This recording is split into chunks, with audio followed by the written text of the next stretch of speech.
Јас сум Јорго Огнановски, актер, спортист, бизнисмен, политичар.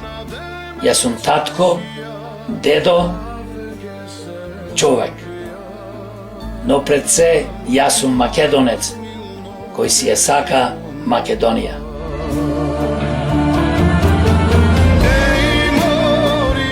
Роден сум во Битола, 1954 година.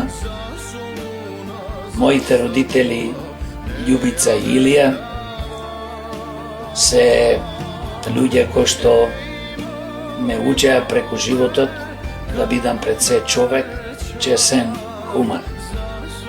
Имам двајца браќа, сестра една, пораснав во фамилија каде што секогаш зборувавме за патриотизам, за политика и моите дедовци од мајка ми и татко ми родени се во село Смилево.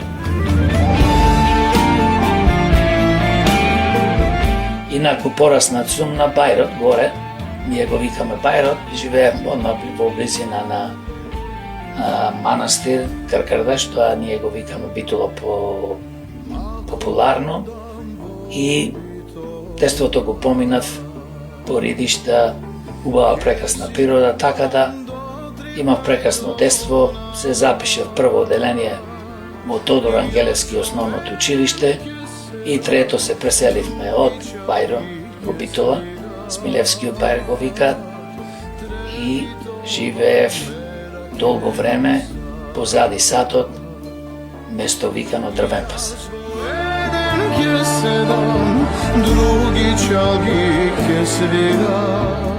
Расте во фамилија честна и хумана. Дедо ми секогаш викаше Стојан. Внучко вика, најважно во животот да имаш образ, да бидеш чесен и хуман. Ако можеш, помогни му на луѓето. Ако не можеш, тогаш извини се, кажи не можам, али немој да им одмогнуваш. Мојата фамилија секогаш имавме голема љубов помеѓу нас, помеѓу нашите роднини пријатели. Се сеќавам, моите родители секогаш, скоро секој ден имаe гости, нивните пријатели, дедо ми, баба ми. И јас така сум пораснат во една фамилија каде што стварно владееше една хармонија и голема љубов помеѓу нас, браќата и сестра ми. И затоа денес тоа се одразува на мене.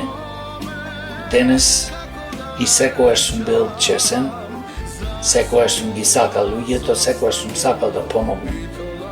И затоа денес се трудам и се залагам да направам нешто добро пред се за заедницата, за Битола, за малата, за Македонија.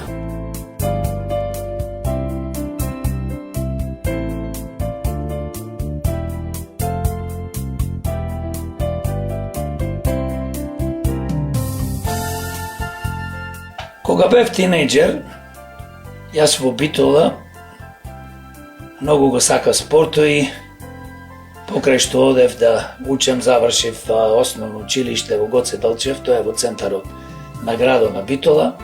Продолжив да учам во горната гимназија, но после 2 години се запишав во долната. Имав доста пријатели и најповеќе што ми беше важно покрај учењето да се занимавам со спорт. Јас уште кога бев 6 години, самиот со еден мој пријател Пеце Анев, кој што беше исто така и јавен обвинител, председател во Битола на јавните обвинители и стана председател на јавните обвинители во Република Македонија. Со него, како 6 годишни деца, се сеќавам, отидовме да го псуваме и да се запишеме во еден клуб. Баце, смешно, вика тренерот, ајде да видиме колку сте јаки, почнаме ни даде ракавици, си спотепавме, почна да не боли и автоматски се откажавме, бидејќи сметавме дека тоа е глупо, ако бев само 6 години и тој, дека некако насилнички ни се виде спортот, бидејќи самиот тренер немаше добар метод како да не привлечи. Почнав да тренирам раковмет, карате, не карате, џудо тогаш постоеше, немаше карате во мое време, и фудбал се разбира, игравме секогаш со децата, но како тинејџер во гимназија почнав, се разбира, првата љубов и втората кога бев 16, 17, 18 години. Прв пат се заљубив во една девојка и животот ми беше добар. Не бев многу по ноќни клубови, бидејќи тогаш не ни пуштае да одиме во тие клубови. И јас како млад човек се заљубив најповеќе во спортот. Значи животот до дека завршив гимназија во Битола и се запишав на економски факултет во Скопје, го преминував во спортот. Исто така, можам да кажам, од кај кога бев 8 години, се заљубив во дигање на тегови и од тогаш почнав да дигам тегови и ден денес тоа го практикувам. 4-5 пати во неделата одам во теретана, така да мојот живот како тинејџер стварно беше повеќе 90% во спортот и што требаше нормално да учам.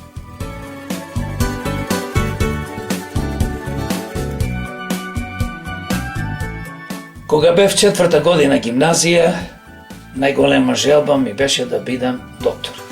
И тоа да бидам хирург, бидејќи секојаш имав желба да помогнам, да им помогнам на луѓето, поготово на болните луѓе кои што му треба помош. Но кога дојде време да се запишувам на медицински факултет, јас се распрашав и тие ми рекоа: Јорго, ако сакаш да бидеш на медицински факултет, ќе заборај спорт, ќе заборај се, бидејќи треба да доаѓаш на предавања, на вежби и така натаму. И тоа толку ме разочара, а имав огромна желба, се разбира, исто да бидам правник, да бидам адвокат, не судија. Сакав како што зборувам да ги бранам луѓето. И мајка ми, Љубица, вели: Јорго, слушај, ти си роден во Битола, цел живот си тука. Што не си одиш во Скопје малце да видиш друг град, друга култура? И така се одлучив да се запишам на економски факултет, а кога ги прашав нив дали јас како спортиста, бидејќи сакав да бидам врвен спортиста, да бидам репрезентативец на поранешна Југославија, и ми кажаа дека не морам да одам дури на предавања, а тоа ми би дојде добро затоа што јас имав план.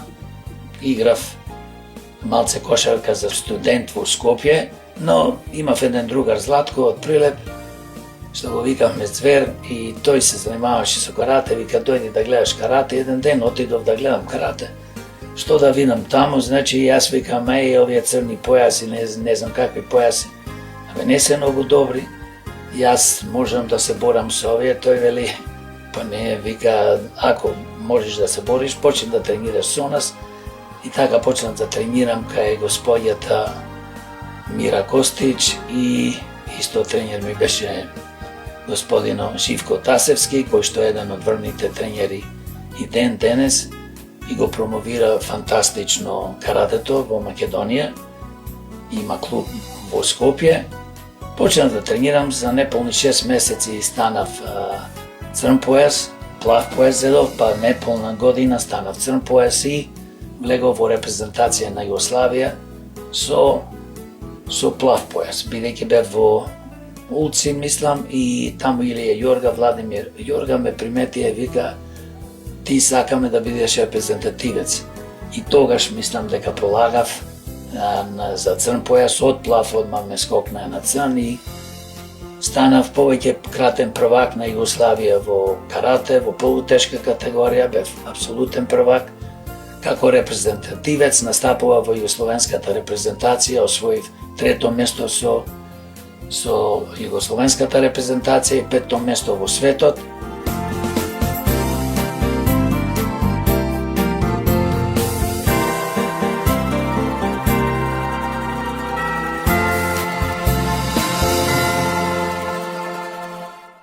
Широк сокак со Андони.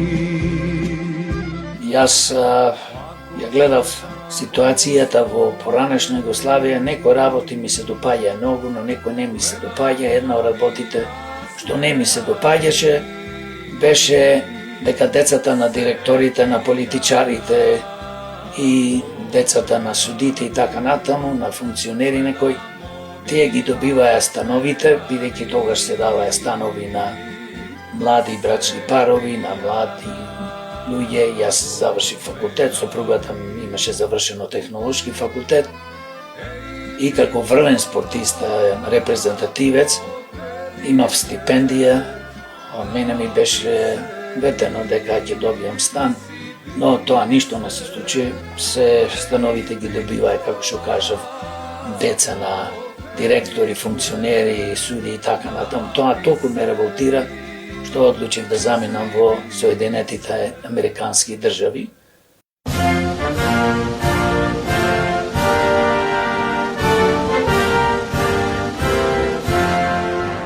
Сум 17 заминав, живеев 30 скоро и повеќе години таму.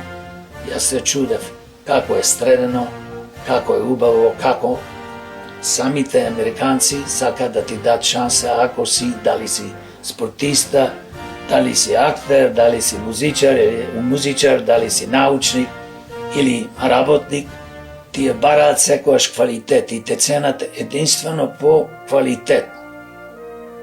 Пред се почнав, отворив два карате клубови во Америка, во Лос Анџелес и добро многу ми одеше, имав многу студенти. Во меѓувреме, еден учител од потекло родителите ми од Хрватска, а роден во Америка, ме откри на некој начин и вели: Јорго, ти имаш квалитети неверојатни, можеш да бидеш филмска звезда, сакам да доаѓаш во мојата филмска школа, училиште. Јас таа понуда ја прифатив и пред да ја прифатам, јас сам му реков: сега сум дојден, немам повеќе од година и пол, значи не можам колку вие земате пари за месечно за студентите да плаќам, бидејќи во моментот не заработувам толку. И само ми рече: за тебе, за таков квалитет, ќе имаш стипендија за 3 години.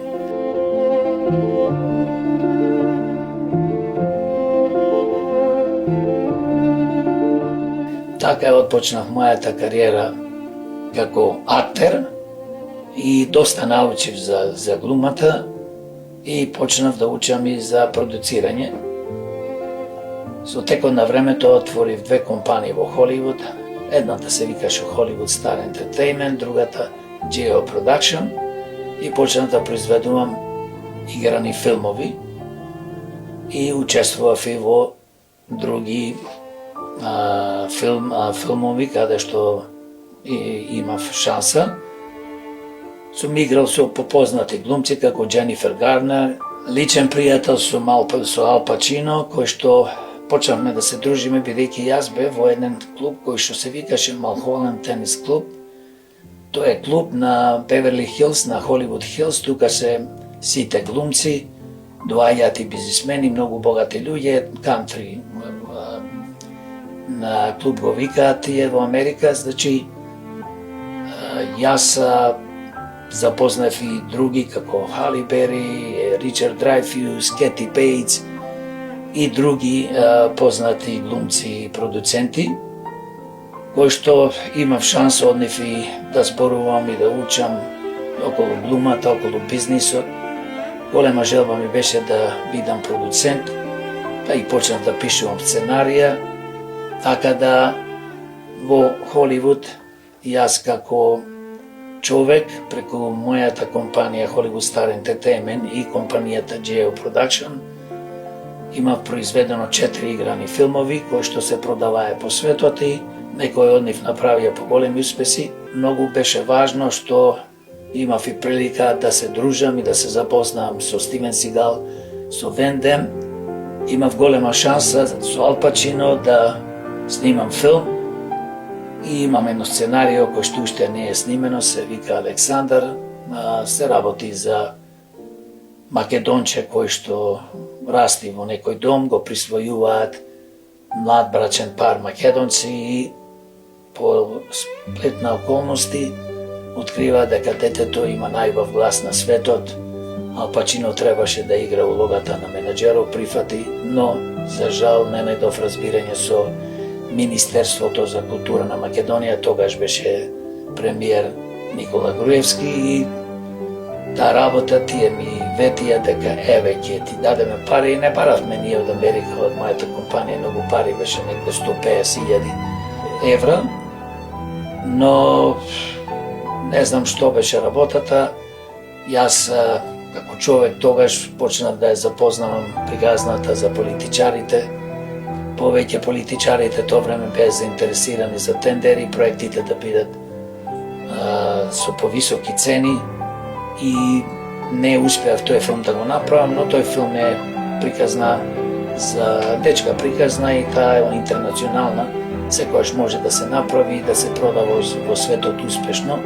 Имав голема шанса да работам со големи студија како Warner Brothers, Universal, Paramount, но ете така се случија работи, не успеав со нив да со таму, а ќерката си живее во Македонија. Си имам внука, се вика Уна, зето ми е архитект и неговото име е Столе и има прекрасен брак.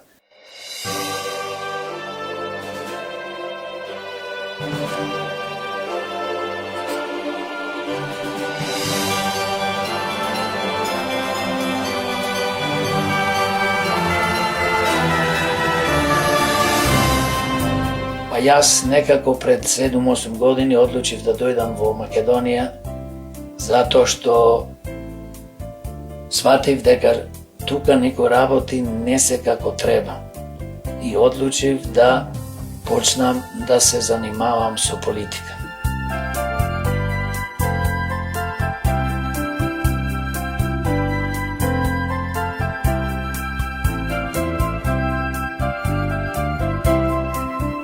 Мојот политички живот е принуден. Јас секојаш велам, јас не сум политичар, јас се занимавам со политика од проста причина што никогаш не сум сакал да се занимавам со политика. Ма најмалце да бидам политичар. Бидејќи за жал кај нас 35 години самите знаеме сите каква е состојбата со политичарите. Повеќето политичари, да не речем сите не е фер нормално, али повеќето политичари доаѓаат, се занимаваат со политика, стануваат политичари единствено да дојдат до позиција на мојк и пари.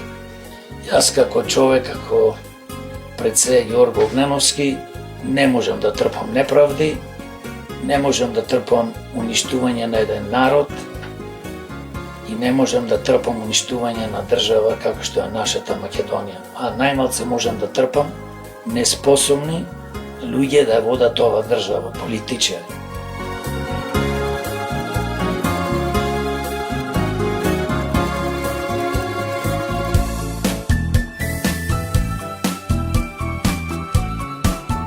И затоа се уклучив и пред 8-7 години ја формирав партијата Демократи. Со честни луѓе повеќето не се занимавале со политика, не биле некои фактори или воопшто не се занимавале, а се честни, сакаат исто да се бориме за да направиме промени од корен. Македонија за секојаш да почне да се движи напред.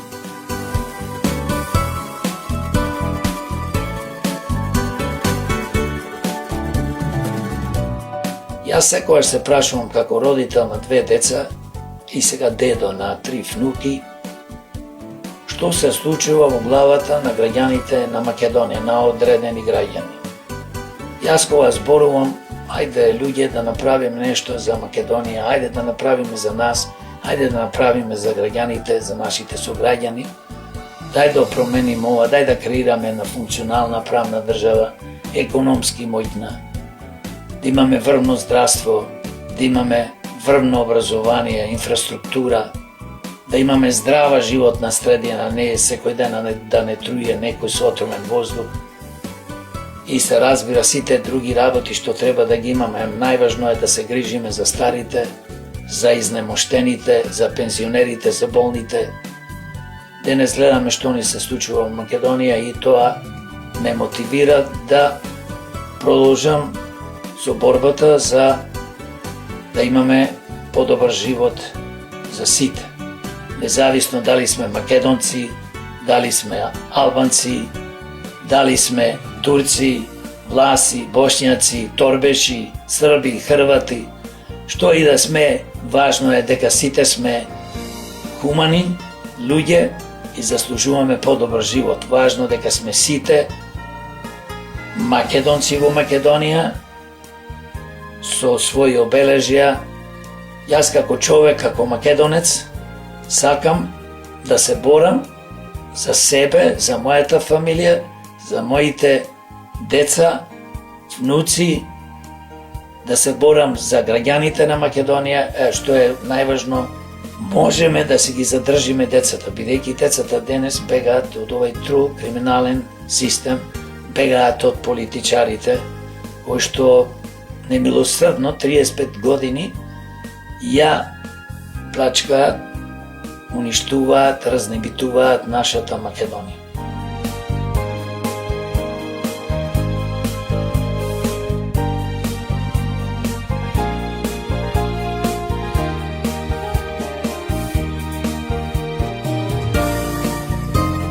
Во Македонија знам и верувам, а и сум зборувал со многу луѓе, има толку квалитетни луѓе, толку интелигентни луѓе. Ние имаме тука и научници, и иноватори, и професори, и доктори, и бравари, и инженери, и механичари, медицински сестри и спортисти. Се само треба државата да почне да биде водена по прав правец од квалитетни, честни, хумани луѓе, професионалци. Мојата борба нема никогаш да престане за Македонија. Јас живеам за народот, живеам за Македонија и што е најважно, еден ден, после 5, 10, 15 години, 20, да кажат Македонија е во првите 10 држави на светот, статистички зборувано, тоа значи да имаме во првите 10 држави на светот економија, да имаме во првите 10 држави помалци и помалци криминал, да имаме врвно образование, врвна инфраструктура, здрава животна средина, култура и да кажат во Македонија, ако си болен, ако си стар, ако си немојкен, ако ти треба помош, државата се грижи за тебе. И луѓето еден ден да почнат да ми завидуваат, но што е уште поважно, да земат примери како ова држава пред 10-15 години била уништена, оплачкана од политичари, од бизнисмени, од одредена група на граѓани кои што немаат милост за сите нас. Сите ве сакам, ве ценам, независно дали сте македонци, албанци, турци, власи, бошњаци, торбеши, сите македонски граѓани, бидејќи без љубов и без борба за нешто добро, ние никогаш нема да одиме напред.